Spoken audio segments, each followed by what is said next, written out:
My name is Axel. I used to have a life I thought was solid, good job, a home, a wife I loved.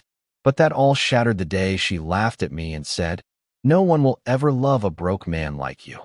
Suddenly, I was alone, stripped of security, wandering streets I never imagined I'd see. Everything I worked for vanished overnight. Before we dive deeper into my story, tell me, where are you watching from? And don't forget to hit like and subscribe. The journey I'm about to share is one you won't want to miss. I never imagined my life could unravel so quickly. One week, I was living in a modest apartment in the suburbs, my life seemingly normal, my career stable. The next, I found myself in a courtroom, staring at the woman I once loved as she sat across from me, eyes cold and indifferent. Her words still echo in my mind. "No one will ever love a broke man like you." That single sentence felt like a physical blow, one that knocked the very foundation from beneath my feet. We had met in college. She was vivacious, ambitious, everything I thought I wanted. We married shortly after graduation, full of dreams and plans. At first, life was exciting. Our first apartment together, weekends exploring the city, dinners that stretched into late-night conversations about the future. But gradually, the weight of reality pressed down on us. Bills piled up, promotions never came, and small disagreements turned into explosive arguments. I tried to provide, I tried to compromise, but it never seemed enough. She wanted more money, more recognition, more excitement. I wanted stability, loyalty, a partner to grow with. Somehow, those desires became incompatible. The divorce was a nightmare. Lawyers, paperwork, endless discussions about who gets what, and whether I could even afford the legal fees without going into debt. I lost the apartment first. The life I had built, room by room, became someone else's. Then the car, the furniture, even the little items that carried memories of happier times. Each loss stung like a fresh wound. The court seemed impartial, coldly calculating my worth based on what I could no longer claim as my own. Friends tried to offer support. Some gave sympathetic nods, some offered a couch for a night or two. Others drifted away, unsure how to comfort a man who had seemingly failed. I felt the sting of isolation acutely. Nights alone in cheap motels or friends' spare rooms became my new reality. I was learning that financial ruin was not just about money. It stripped you of respect, of dignity, of identity. It was during these days of wandering, of feeling invisible to the world, that I first confronted the weight of her words. They weren't just cruel. They became a lens through which I measured my failures. "No one will ever love a broke man like you." She had seen me at my lowest, and instead of offering a hand, she mocked me. I wondered how someone I trusted so deeply could be so merciless. But as much as her words wounded, they also lit a spark of determination. Somewhere deep inside, I refused to accept that they defined me forever. Even as I grappled with paperwork, lawyer fees, and the suffocating feeling of failure, I tried to imagine a future beyond this storm. I would sometimes sit in a park, watching couples walk by, families laughing together, and silently vow that my life wouldn't end in despair. But those moments were fleeting, replaced almost immediately by the crushing reality of my new existence. During the last hearing, I remember looking around the courtroom and feeling disconnected from the world I once belonged to. The judge spoke, the lawyers nodded, papers shuffled, and yet I felt numb, as if I were watching someone else's life fall apart on a screen. She smiled smugly, as though the end of our marriage and the financial ruin she imposed were trophies she had claimed. I wanted to scream, to tell her that life wasn't over, that she hadn't won completely. But the words never came. I left the courtroom empty-handed, my heart heavier than it had ever been. After the divorce, I tried to find work, anything that would stabilize my life. I sent resumes, attended interviews, but every rejection reminded me of how far I had fallen. My savings evaporated, and the realization hit me with brutal clarity.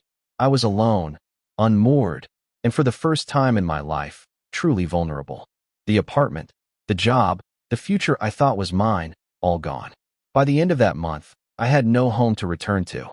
Friends' couches became temporary shelters, but I knew these were only temporary solutions.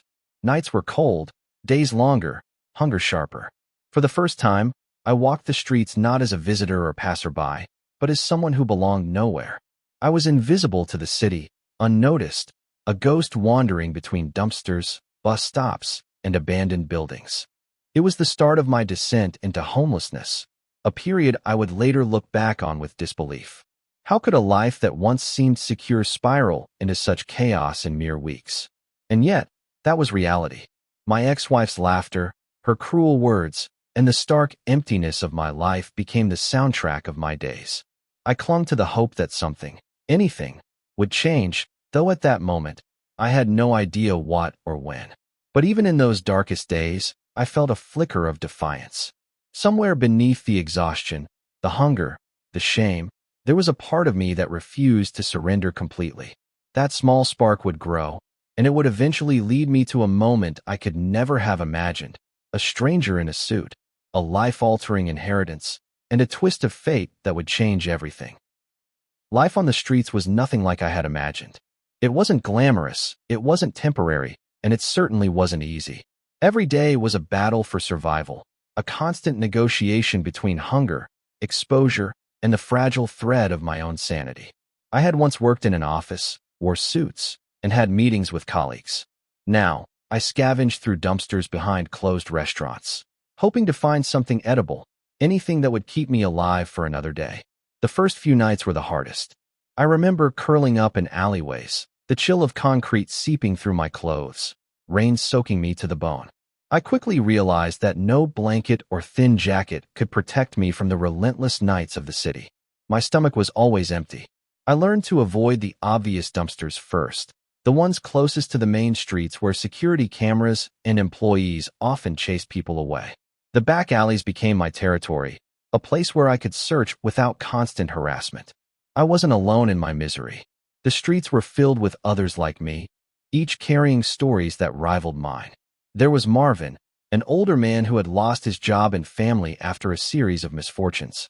He taught me how to spot edible food in dumpsters and where to find public bathrooms that were relatively safe. Then there was Jasmine, a young woman who had fled an abusive home, her sharp eyes and quick wit helping her navigate the dangers I had yet to comprehend. From them, I learned the unwritten rules of street life: who to trust, who to avoid, how to negotiate small kindnesses. Yet, even with their guidance, the dangers were everywhere. One evening, I found myself cornered by a group of men looking for trouble. They demanded whatever little cash I had, but I had none. Fear surged through me, and adrenaline sharpened my senses. Somehow, I managed to run, sprinting down streets I barely recognized, heart pounding, praying I wouldn't be caught. Nights like that taught me vigilance, and that survival often depended on instincts I had never needed before. Hunger became a constant companion. I learned to recognize edible scraps, to ration water from public fountains, to find small pieces of bread or fruit that others had discarded. At first, the humiliation of digging through trash was unbearable. I remembered my ex-wife's laughter vividly, and sometimes it felt as though the world itself mocked me. But survival stripped me of pride. I became skilled at finding sustenance where none seemed to exist, a silent scavenger in a city that refused to notice me. Despite the harshness, there were moments of humanity that pierced the darkness. Once, an elderly woman handed me a sandwich and a cup of coffee, refusing any repayment. Another time, a group of teenagers shared the warmth of a fire they had built in a trash can, inviting me to sit nearby and share stories. These small gestures reminded me that kindness still existed, even when it felt like the world was against me. I also faced health challenges. Sleeping on cold concrete left me with chronic aches, minor injuries from broken glass and debris became infected, and exhaustion weighed on me constantly. I realized quickly that hospitals were inaccessible. Visiting one meant risking being fined, detained, or simply turned away. I had to become resourceful, using public restrooms to clean wounds, learning how to patch minor injuries, and relying on street remedies I'd never imagined needing. As days turned into weeks, I began keeping a mental journal. Each day, I cataloged my struggles, the people I met, and the lessons I learned. Writing in my mind was all I could afford, but it became a way to preserve my identity amidst the chaos. I reminded myself that I was more than my circumstances, that I had skills, intelligence, and resilience that hadn't been destroyed, just buried beneath the dirt and despair of homelessness. The emotional toll was immense. Loneliness became a constant companion, a shadow that crept into my mind during the long nights. I would watch families walk by, laughing, holding hands, sharing meals, and a pang of envy would grip me. I often thought about calling my parents or old friends, but pride and shame kept me silent. It was easier to pretend I didn't exist than to face the awkward pity of those who knew what I had lost. I also began to reflect on my ex-wife's words more critically. Initially, they had wounded me deeply, but over time, I realized they didn't define my worth. Her laughter, meant to diminish me, became a fuel I could use. If the world refused to acknowledge my value, I would find a way to prove it to myself. I promised that one day, I would rise again, not just for revenge or validation, but to reclaim the life I deserved. Despite all hardships, I learned resilience. Every discarded meal I salvaged, every dangerous night I survived, every act of kindness I both gave and received, shaped a version of me that was tougher, wiser, and more aware of the world's harsh realities. I was learning lessons I could never have understood in a corporate office or a comfortable apartment. And then, as I was rifling through a dumpster behind a closed Italian restaurant one cold evening, I noticed a shadow approaching, a figure in a sharp suit, standing tall against the dim streetlights. For a moment, I froze, heart pounding, thinking I had finally imagined hope into existence. Little did I know, this encounter would mark the beginning of a life-changing turn, a moment that would lead from rags to unimaginable wealth, and a fate I had never dared to dream of. The days on the streets blurred together, each one heavier than the last. Cold rain soaked through my tattered jacket, freezing me to the bone. Hunger gnawed at my stomach relentlessly, a reminder that my life had dwindled to survival, nothing more. I had reached a point where every step felt like wading through quicksand, every breath a battle against the despair that threatened to swallow me whole. One particularly miserable night, I found myself in an abandoned alley behind a shuttered grocery store. Garbage overflowed in bins, the stench thick and unrelenting. I curled up in a corner, hugging my knees, shivering from the cold and from exhaustion. My body ached, my mind raced, and for the first time, I truly wondered if life had anything left for me. I had no home, no possessions, no friends who could shelter me, and my ex-wife's laughter still echoed in my head. It was during this night that I faced the deepest despair of my life. A group of teenagers, drunk and reckless, wandered into the alley, taunting anyone they found. One of them kicked a nearby trash can, spilling its contents over me. I tried to stand, to defend myself, but my strength was gone. The humiliation was suffocating. I could feel the city itself mocking me, every flickering streetlight highlighting my insignificance. I thought about giving up, just letting the darkness take me and ending the suffering. My dreams, my hopes, my pride, all seemed irrelevant now. I questioned every choice that had led me here, every relationship, every failure.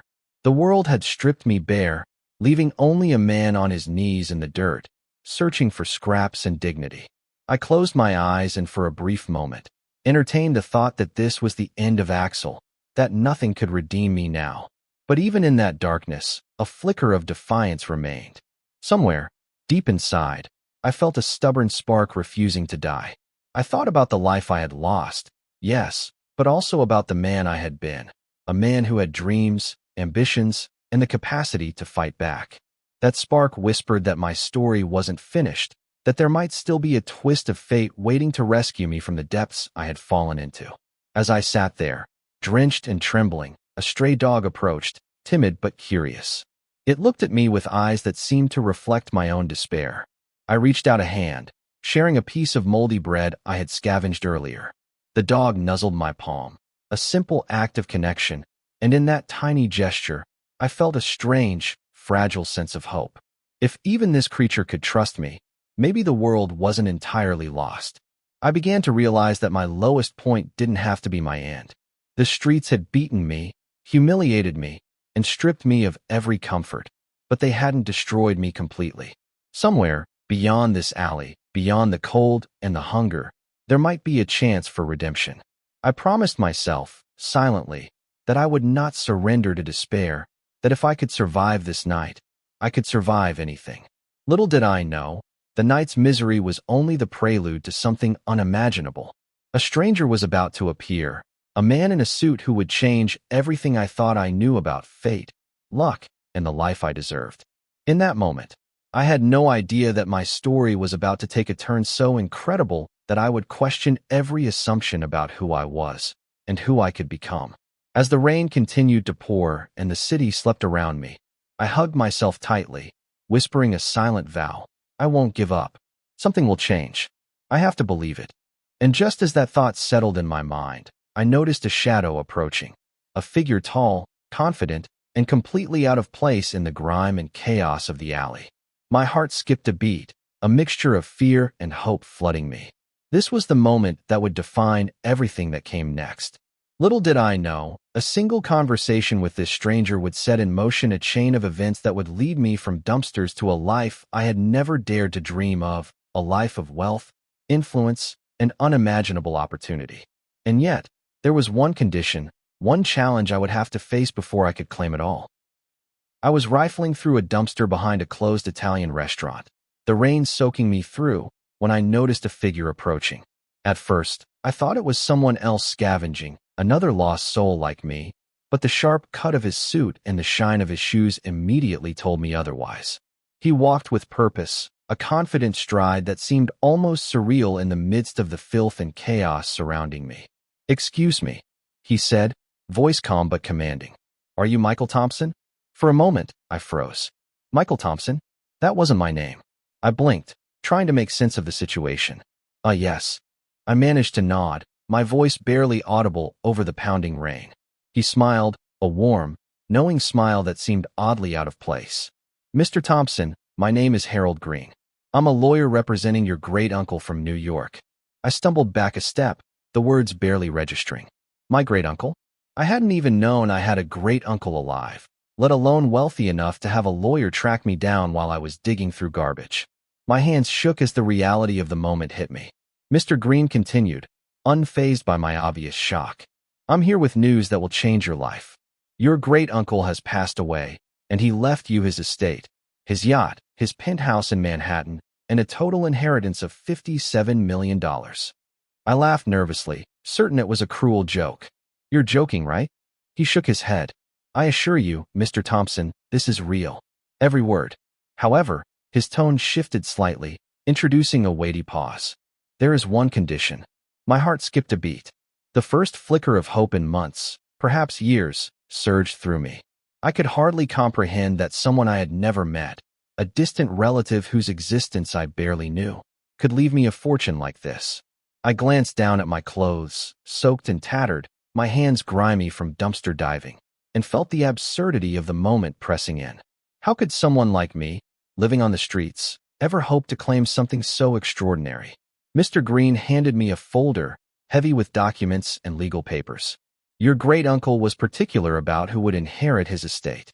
The condition is this: you must demonstrate personal growth and responsibility. He wanted to ensure that his legacy would go to someone capable of handling it, not just someone who received it by chance. You will need to undergo a series of evaluations and prove that you have learned from your past mistakes, and that you can manage this inheritance with integrity and purpose." I stared at the papers, heart pounding, mind reeling. Personal growth? Responsibility? The irony wasn't lost on me. This was a man who had spent years deriding me, a man who had left me homeless and humiliated, and now I was being asked to prove that I was worthy of his fortune. Somehow, despite the strangeness of the situation, a spark of determination ignited within me. I don't even know where to begin," I stammered, words catching in my throat. "You begin by accepting the challenge," Mr. Green said simply, extending a pen. "Sign this acknowledgement, and the process begins. It won't be easy, Mr. Thompson, but if you succeed, everything you've lost, and more, will be yours." I hesitated. The streets had taught me caution, survival instincts honed through hunger, fear, and despair. Could this really be real? Or was it some elaborate trick, another cruel joke of fate? But something in Mr. Green's eyes, the steadiness of his gaze, reassured me. He believed this could work. Perhaps it was my chance, the first real opportunity to reclaim my life. With trembling hands, I signed the acknowledgement, feeling the weight of the pen like the first step onto a bridge I wasn't sure I could cross. As the ink dried, the world seemed to shift around me. The rain, the dumpsters, the cold alley, they didn't feel quite as oppressive anymore. Hope, fragile and tentative, began to creep into my consciousness. "Congratulations, Mr. Thompson," Mr. Green said. "Your journey begins today. The inheritance is within your reach, but only if you prove yourself capable. This is more than just wealth. It's a test of character, wisdom, and resilience. You will face challenges, temptations, and moments of doubt. But if you succeed, you will achieve something few ever experience." I nodded, the enormity of the moment settling in. For the first time in months, perhaps years, I felt a sense of purpose. The despair that had defined my existence on the streets was being replaced by determination. I knew the road ahead would be difficult, that I would need to confront not just my circumstances, but my own weaknesses and insecurities. But for the first time, I felt alive in a way I hadn't in ages. As Mr. Green walked away, leaving me in the quiet aftermath of revelation, I took a deep breath and looked around at the alley, the dumpsters, the familiar cityscape that had been my prison. Soon, none of this would matter. Soon, I would embark on a journey that would test every part of me, forcing me to grow, to adapt, and to prove that I was worthy of a life I had never dared to imagine. That night, soaked to the bone and clutching the folder like a lifeline, I realized something profound.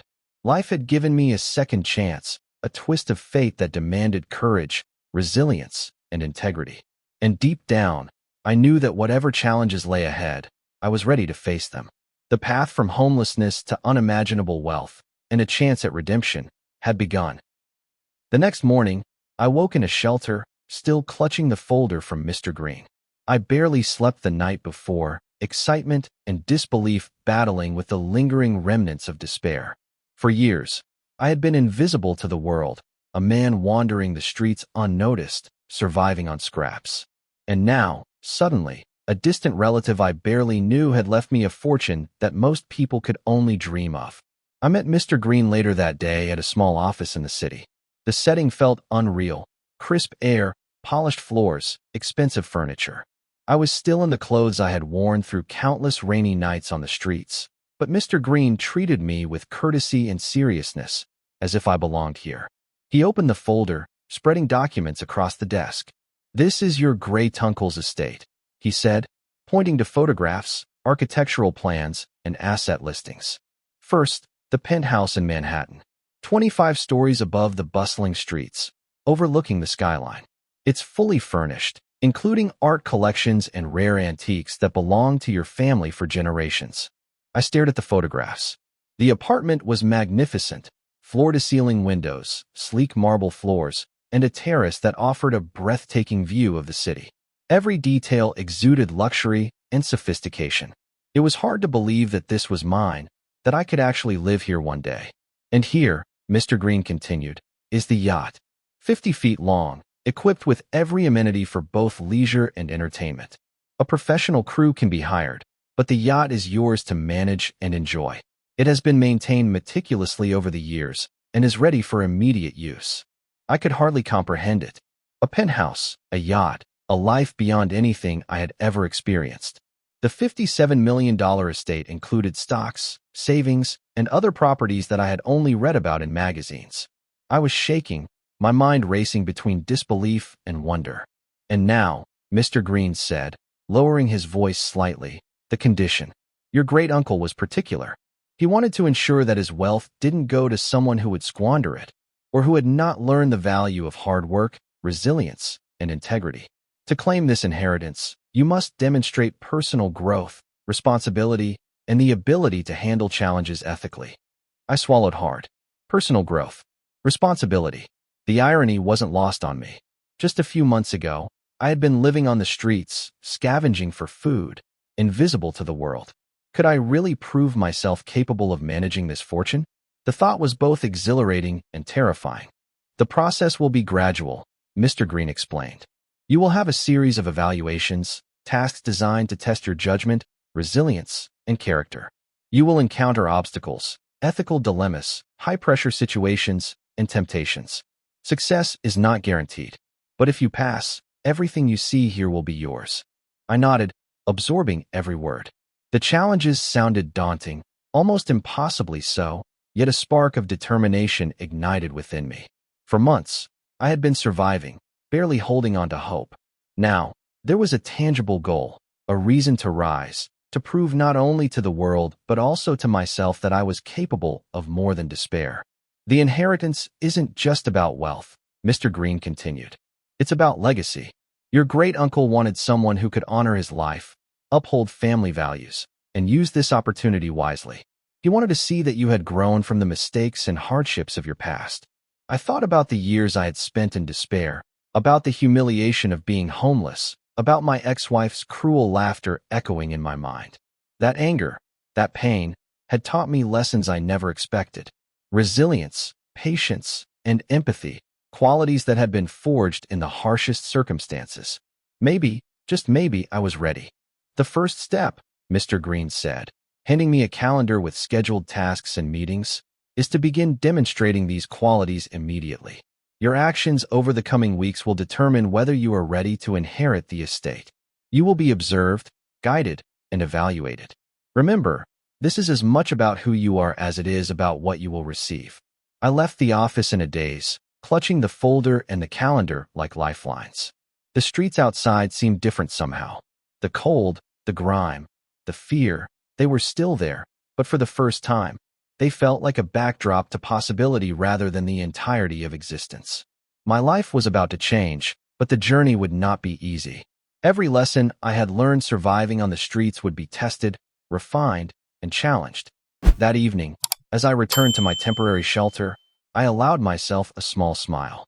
For the first time in what felt like forever, I had a purpose beyond mere survival. I had a challenge, a goal, and a chance to reclaim not only material wealth, but also dignity, pride, and self-worth. And I promised myself silently that I would not fail.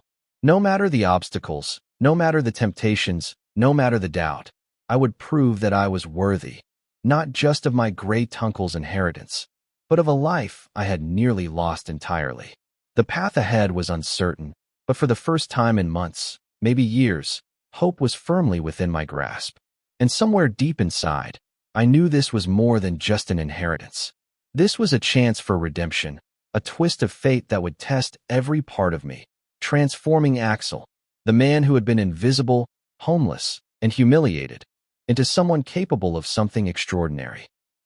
The first week after signing the acknowledgement felt surreal. I woke each morning, still in clothes that bore the remnants of street life, yet carrying a folder that promised a completely new existence. The streets where I had scavenged for scraps now seemed like a memory from someone else's life. Every puddle, every alley, every cold breeze reminded me of how far I had fallen and how high I had the chance to rise. Mr. Green had provided me with a schedule, a set of small tasks designed to test my judgment, patience, and moral compass. The first task was deceptively simple. I had to manage a small budget and help a struggling family in need. The challenge seemed trivial on paper, but the nuances were immense. How would I decide who to help? How could I stretch resources without making mistakes that could hurt someone? I visited a local shelter and met a single mother, her children clinging to her tightly. Their eyes were wary, having encountered countless strangers who promised help but delivered little. I listened, learned their needs, and carefully allocated funds to cover their immediate necessities. The smile on their faces was faint but genuine, and in that moment, I realized that helping others wasn't just about money.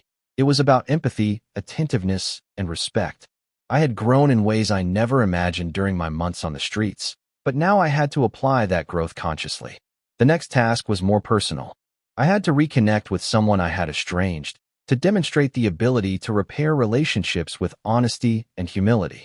It wasn't easy. I had spent years holding pride tightly, letting resentment simmer beneath the surface. I called my sister, someone I hadn't spoken to since the divorce. Our conversation was awkward at first, words stumbling over each other. But I listened more than I spoke, acknowledged past mistakes, and allowed her to express her feelings. By the end of the call, there was laughter, tentative yet genuine, and a bridge that had seemed impossible to build now started to take form. Physical transformation was another component. Mr. Green arranged for professional grooming and wardrobe assistance to prepare me for high-stakes meetings and social interactions. At first, standing in a tailor's shop, measuring for suits, I felt like an imposter.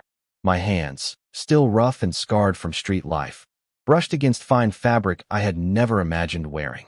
But slowly, as I donned each tailored piece, I felt a quiet pride. I wasn't just dressing for appearances. I was dressing for the man I was becoming. Every seam, every cuff, every polished shoe was a symbol of transformation. Social skills became a central focus. I attended networking events under Mr. Green's guidance, learning to navigate conversations, etiquette, and subtle power dynamics. I made mistakes, stumbled over words, and occasionally misread cues, but with each encounter, my confidence grew. I began to understand that the wealth awaiting me wasn't just about material possession. It was about influence, relationships, and the ability to lead with integrity. Alongside social refinement, I faced ethical challenges. One assignment involved negotiating a business deal that could benefit me personally but harm another party. I was tempted. Old habits of survival whispered in my ear, suggesting that I take advantage of the situation. But I paused, recalling every lesson from the streets: empathy, fairness, patience, and resilience. I chose integrity over immediate gain, and the decision earned praise from Mr. Green and a sense of self-respect I hadn't felt in years. Emotional resilience was tested constantly. I confronted memories of my ex-wife, the cruel laughter, the despair, and I realized that the anger and bitterness had served as both prison and fuel. Through reflection, journaling, and conversations with mentors assigned by Mr. Green, I began to release the weight of resentment. I understood that forgiveness wasn't for her. It was for me, to clear my mind and allow me to focus on the tasks ahead. One of the most challenging lessons was managing temptation. With access to wealth and sight, I encountered offers, flattery, and manipulation from those around me. Old friends, opportunists, and even strangers tried to exploit my situation. I had to learn discernment, balancing trust with caution. Every encounter became a test of judgment, and gradually, I learned to navigate human motives with clarity, intuition, and patience. Throughout the journey, I kept in mind the moments from my homelessness, the shared warmth around a fire, the kindness of strangers, and even the dog that had approached me during my lowest point. All these experiences shaped my decisions. I realized that the wealth awaiting me wasn't a reward for talent alone, but for the wisdom gained through hardship. My street life had forged qualities: resilience, empathy, creativity, and grit that were now proving invaluable. By the third month, my transformation became noticeable not just internally but externally. I moved into a modest apartment arranged temporarily by Mr. Green, but my behavior, confidence, and decision-making had evolved dramatically. Colleagues, mentors, and even former acquaintances who encountered me were struck by the change. They saw a man composed, attentive, and capable, someone who could lead with both strength and compassion. Each task completed, each lesson learned, strengthened my sense of self. I had survived the streets, survived humiliation, and now was learning to thrive. The blend of past hardship and present opportunity gave me a perspective few could claim. I no longer saw wealth as merely material. It was a tool, a responsibility, and a reflection of the person I had become. And yet, the journey was far from over. Mr. Green reminded me that the final evaluation awaited, a series of tests designed to push every boundary of judgment, courage, and character. I understood that reaching this stage was only part of the battle. The inheritance would not be claimed without proving that I had truly grown, that I could wield both power and privilege responsibly. As I looked at myself in the mirror one evening, dressed in a sharp suit, clean and confident, I saw not just a survivor of the streets, but a man reborn. Axel, once invisible, once humiliated, now stood poised to claim a destiny that had seemed impossible. The months of struggle, reflection, and transformation had built a foundation strong enough to support the inheritance, but more importantly, strong enough to support the life I now had the chance to lead. The streets had taught me resilience. The challenges had taught me judgment. The humiliation had taught me humility. And now, standing at the edge of opportunity, I felt ready to embrace it fully. My journey from rags to respect was not just a story of material gain. It was the culmination of every lesson I had learned, every hardship endured, and every choice made with courage and integrity. And as I prepared for the final phase, I understood that the true test lay not in wealth alone, but in whether I could remain true to the lessons of my past, while stepping confidently into a future I had fought so hard to reclaim. The final evaluation came quietly, yet its weight pressed down on me like a physical force. Mr. Green explained that this last test would assess not only my intellect and judgment, but also my character under pressure.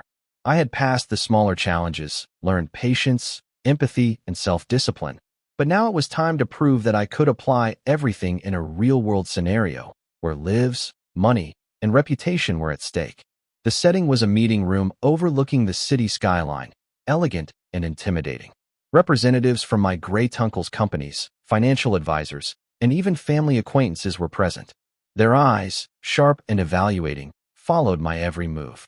This wasn't just a test of knowledge. It was a test of poise, ethics, and the ability to think under pressure. The first scenario involved managing a critical investment decision. A company in which my great-uncle had significant holdings was facing bankruptcy. I was asked to decide whether to pull out immediately for profit or attempt to negotiate a restructuring that could save jobs but might risk financial loss. I paused, recalling lessons from my months on the streets. In every decision I had made, I had learned the importance of empathy, fairness, and long-term thinking. The immediate gain might have seemed tempting, but I knew the human cost would haunt me.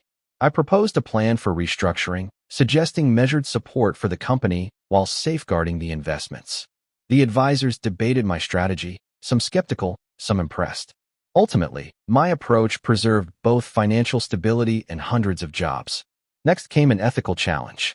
I was presented with an opportunity to gain personal profit through insider information, a tempting shortcut.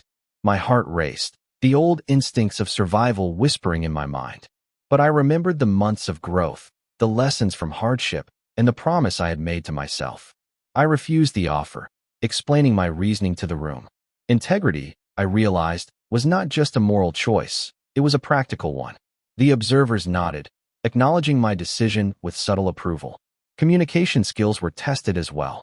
I had to lead a meeting with employees and advisors, negotiate contracts, and mediate disputes, all while maintaining calm and professionalism.